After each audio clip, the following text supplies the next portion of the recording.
The housing market has changed, and there's an opportunity in the market for buyers who have been trying to purchase a home for the past couple of years but have been beaten out time and time again. We're going to dive into the housing market and what's going on in the month of November. We're going to be taking a look at inventory levels, the market outlook, interest rates, and how to lower them, so stay tuned.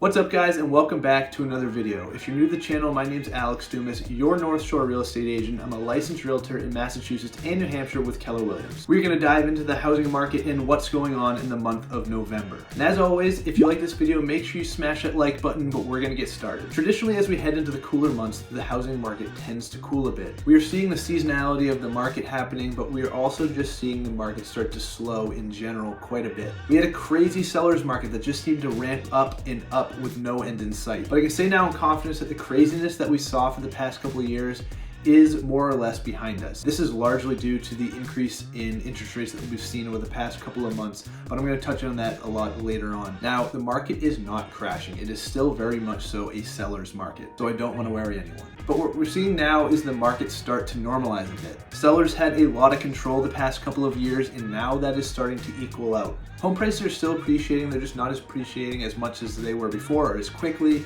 but inventory is still very low. However, the days of $50K over asking, all cash, waiving all contingencies is behind us for the most part. What we're seeing now is a much more balanced market, and buyers are starting to have an opportunity that they haven't for the past couple of years in actually getting into a home. This is due to the fact that a lot of the competition left the market as interest rates have increased. With that said, if you are looking to purchase a home but don't know where to start, I do have a buyer's guide. It's a downloadable PDF. It's linked in the description below, as well as a video outlining the step-by-step process from start to finish of the home buying process. So it gives you a good idea of the overview of the process. I'll link that here. So go check those out if you are looking to purchase a home and don't know where to start. The next thing I want to touch on is interest rates. As many of you already know, interest rates have increased dramatically in the past year. We've seen an increase of about over 3% actually, which is a really fast increase. This is due to inflation still being out of control. If you pay attention to what the Fed has been saying, then we can expect interest rates to continue to go up for the foreseeable future. Fed has outright said that is their number one goal, is to lower inflation by raising the federal funds rate,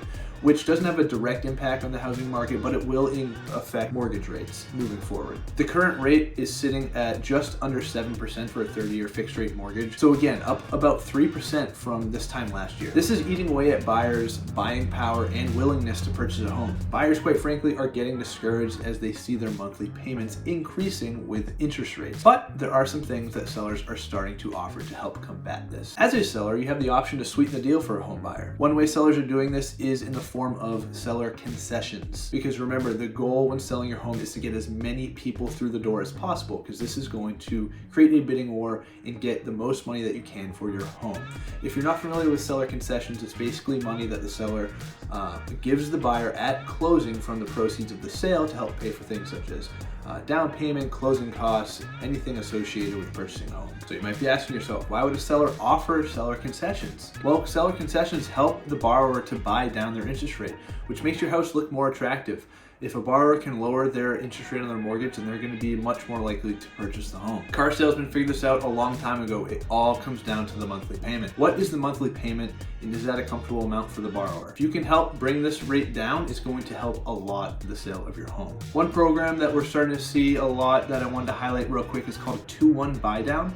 So in a 2-1 buy down, the borrower or the seller can pay to have the interest rate lowered by 2% for the first year, and then by 1% for the following year, and then on the third year it goes back to the original loan amount. So this temporarily buys down the interest rate, and the idea is that you can then refinance in the third year. This is just another creative way that borrowers are lowering their interest rate and combating these higher interest rates that we're seeing. The cost of a 2-1 buy down varies on the loan amount, but typically it's less than 2.5% of the borrowed amount. But the last thing I want to talk about is the outlook of the market overall. So as I mentioned before, if you're listening to what the Fed has been saying, then we can expect interest rates to continue to rise. Inflation is still out of control, and the Fed has made it very clear they intend to keep raising the federal funds rate, and this this will ultimately impact the housing market. We're already starting to see some of those effects as interest rates have gone up. A lot of the competition has slowed.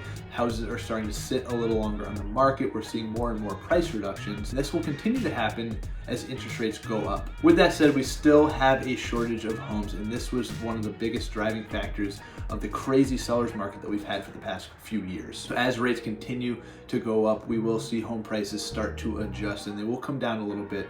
With that said, homes are still appreciating. They're just not appreciating as quickly as they were before. So the million-dollar question, is it still a good time to buy or sell? The answer, yes and no.